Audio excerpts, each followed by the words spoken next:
How you doing, YouTube? This is Operative back again. I guess you can say with a part two of sorts for the Sega Dreamcast.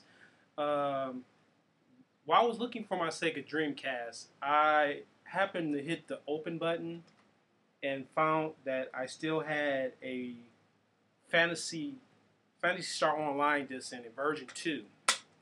And I just couldn't let uh, the opportunity to talk about my love for Fantasy Star Online.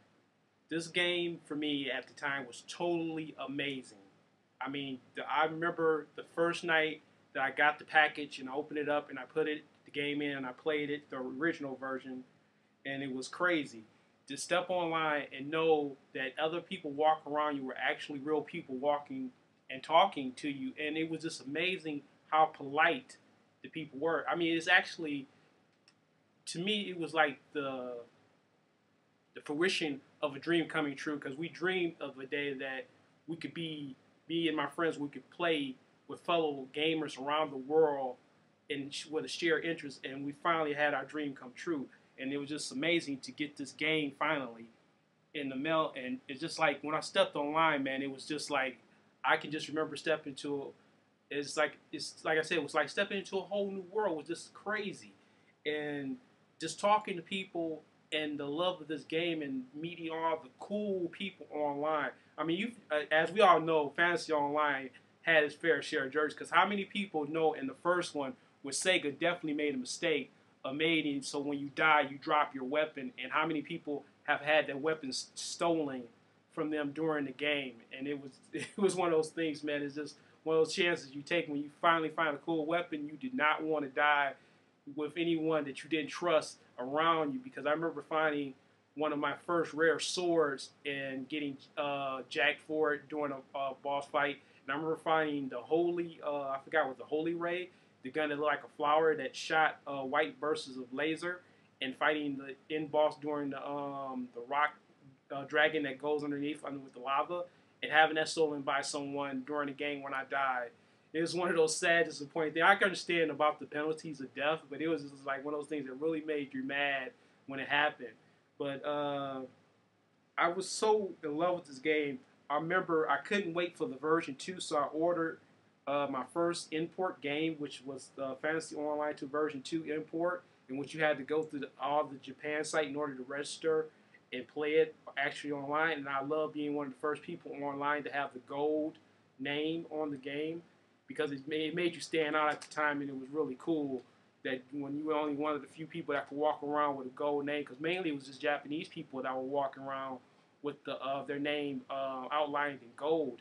And then when I finally got mine and I was finally online, I was finally, I was talking to different people, and they were asking me, "How did you get online? How did you get online? You're American. How did you get online with the gold name?" And it's like, hey, you had to go through the challenge to do what I did. You had to pay the extra money to get the import. But to add a little funny story to this game, I became friends with a guy during playing this game, and I actually attended his wedding in Chicago. I'm not going to give out his name because he probably maybe not want to do that. But his name on the game was Headcase.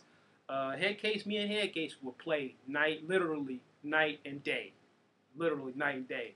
It was like I would go to work, and then I would come home and stay all night, like it was my second job. Because when they compared this game to like online crack, that's exactly what it was. Because it was people I know that I would literally see one part of the day, and they would literally be on 24 hours later during the same game.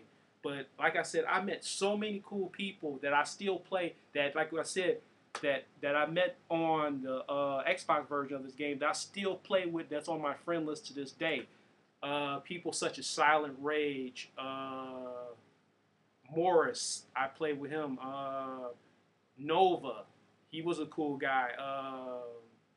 I can't think of. It's just so many people, man. It's like, wow, how do I go back and remember that? Red Alert, Emergency. It was just a few people. I can't think of all the names. It's just, oh, it's been such a long time.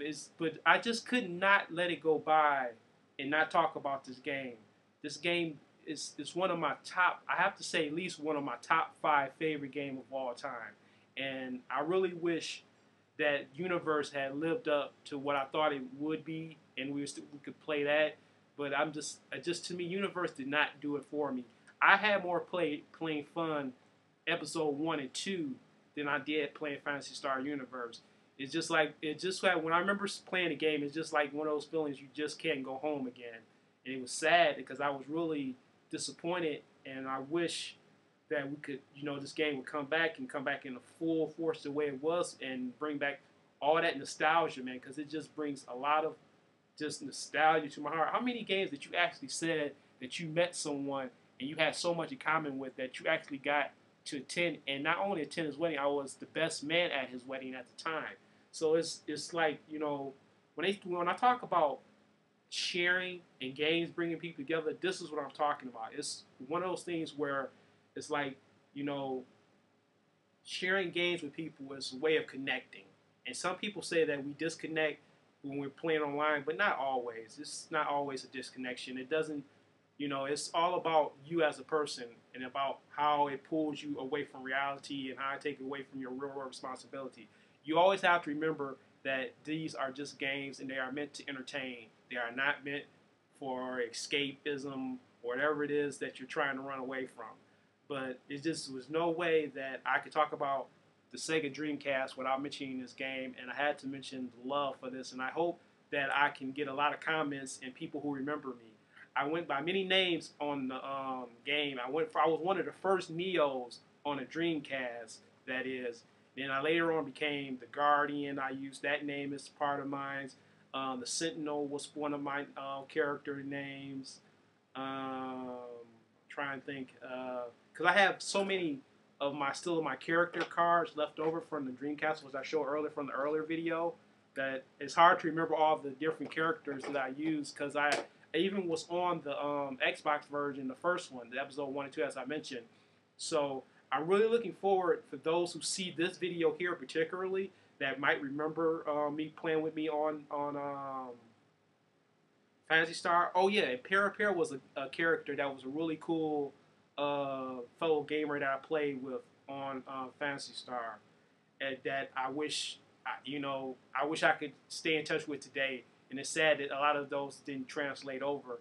And I see now names are still popping up. Hatred was another one too, and Kamikaze Boy was another cool. It's just I could just rattle on and off about names. But I just could not let it go by without mentioning this, and I don't think this video will fully do it justice, but I just wanted to put this out there and make sure that we remember this system finally and never forget it, because the Sega Dreamcast was definitely a system that was underutilized, never seen its full potential, and sorely missed. Thanks again for watching my video, guys. Hope you rate and comment. I look really forward to those who remember me from this game. And please, feel free to subscribe and leave comments. As I said, can't wait to see them. Hope to game with you soon. Peace out. Take care.